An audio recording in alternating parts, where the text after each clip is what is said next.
Hello, my name is Thomas, I'm an aspiring film composer, and you're watching Stir and Fry. I'm taking a look at the great director-composer duos to see how two masters of their respective crafts can bring out the very best in each other. What better place to start than the collaboration between German film composer Hans Zimmer and British film director Christopher Nolan?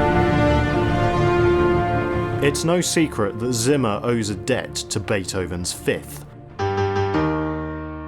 With just two notes, Beethoven said what he had to say. The entire symphony flows from those two notes, and with each film score he works on, Zimmer is seeking the simplest musical idea to express what the film is about. You see this from the very first project he worked on with Christopher Nolan, the Dark Knight trilogy. The main motif for the entire trilogy is just two notes. Two notes that are played in this order by musicians around the world every day, but in the hands of Zimmer, his composing friends, and Nolan, they become something more. An expression of Batman's inner turmoil. Just as important as the notes you play, though, is the way you play them, and this is where Zimmer really shines. He almost always writes in the key of D, because D is the lowest note that the basses can play with vibrato. Brrr. It's satisfying. This tells you a lot about Zimmer. He's always pushing for extremes. Lower, bigger, deeper. He challenges his musicians to create sounds that are almost unrecognisable.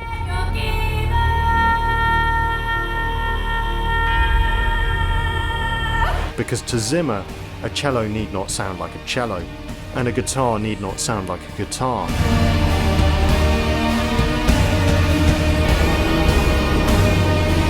Musical instruments are machines for creating emotion. They don't need to sound as they traditionally ought to. This makes for an interesting comparison with the legendary film composer John Williams, the master of writing melodies.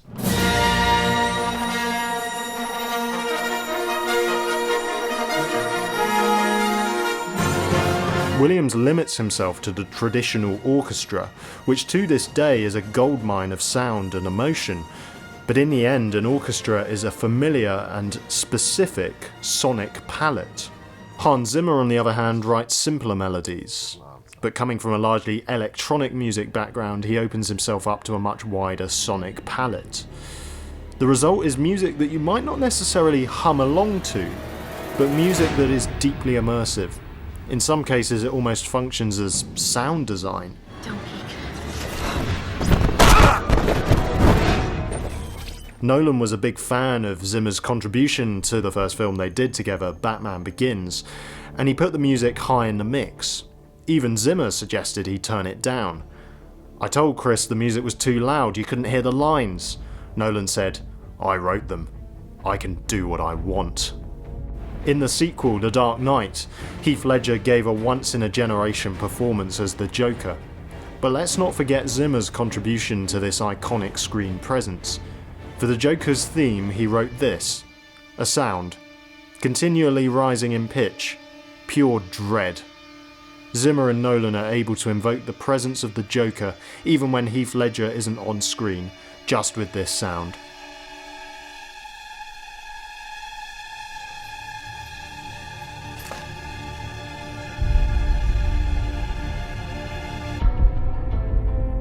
On the face of it, Inception ticks all the boxes of a classic heist movie, including the planning scene in front of a whiteboard.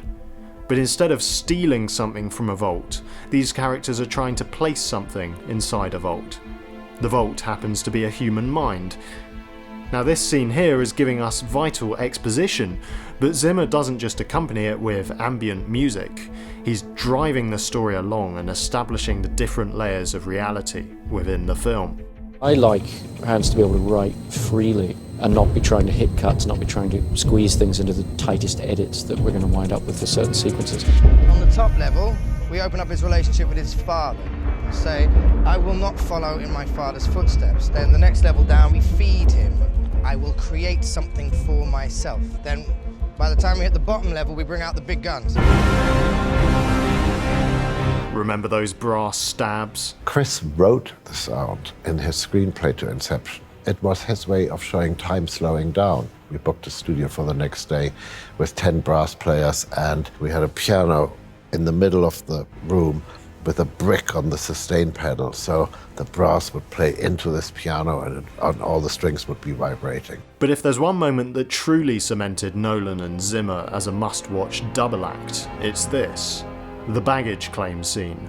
There are no sound effects, no dialogue, just a returning father and Hans Zimmer. Inception works because it was more than an intellectual muscle flex. At its core, it's a man struggling with grief and trying to get home to his children.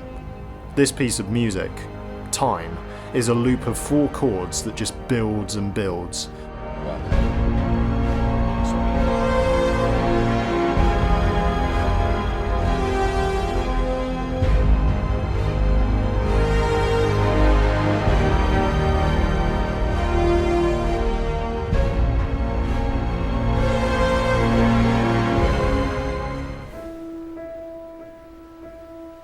Both Zimmer and Nolan are fathers, and the next film together was to be extremely personal. I had run into Chris about 2 years ago. He said, if I gave you 1 page but wouldn't tell you what the movie is about, would you give me 1 day and just write whatever comes to you? It's this fable really about what, being a parent. And there were a lot of things in it. Really. He knows me pretty well. There were lots of things which we had sort of talked about over dinners. So I wrote him sat down, wrote the piece, and I said to him, do you want me to send it over? And he goes, no, can you come down? Came down and I played it to him. I'm nervous playing things to people, especially when they ask me to write about something very personal. So I sort of looked at him and went, so what do you think? And he goes, I suppose I better make the movie. Here is the motif that Zimmer wrote.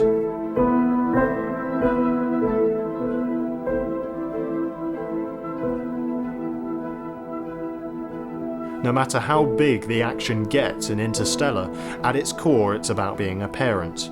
The ever-present fatherhood motif, booming out of the church organs, is perhaps more profound than Nolan realised. And I also made the case very strongly for some feeling of religiosity to it, even though the film isn't religious, but that the organ, the architecture of cathedrals and all the rest, they represent mankind's attempt to portray the mystical or the metaphysical. What's beyond us, beyond the realm of the everyday. It's cosmic and it's personal. Just like the God that church organs were always built to worship, the creator of the universe, who is also a father. Here is one of the most powerful moments in the film, demonstrating the art of the cut. 6, 5, main engine start, 4, 3, 2, 1, booster ignition and... If Inception and Interstellar were about parents trying to get home to their children, Dunkirk was about children trying to get home to their parents. No doubt influenced by his work with Zimmer, Nolan wrote the script for Dunkirk with a specific audio effect in mind, the Shepard-Risset glissando. You can listen to it for hours and it still seems like it's getting higher in pitch, but really it's just a repeating loop. It's the audio equivalent of the Penrose staircase that Nolan used in Inception. It became the DNA of what they did with Dunkirk, the sense of an impending doom that gets closer and closer. Zimmer was invited to do the score for Nolan's following film, perhaps his most time-boggling yet, Tenet. Zimmer turned it down to work on Dune with Denis Villeneuve, an absolute passion project. So for Tenet, Nolan worked with Ludwig Göransson of Black Panther fame. Rather than just trying to get into Hans Zimmer's frame of mind, the Zimmer frame as I call it, Göransson did something quite original with the soundtrack, weaving reversed and unreversed sounds with pulsing synthesizers. The upcoming Oppenheimer is also a Nolan-Göransson production, and people are beginning to wonder, will Zimmer and Nolan ever work together again? One thing's for sure, their legacy is and will be monumental. They changed the face of cinema, and it all started with 2 notes.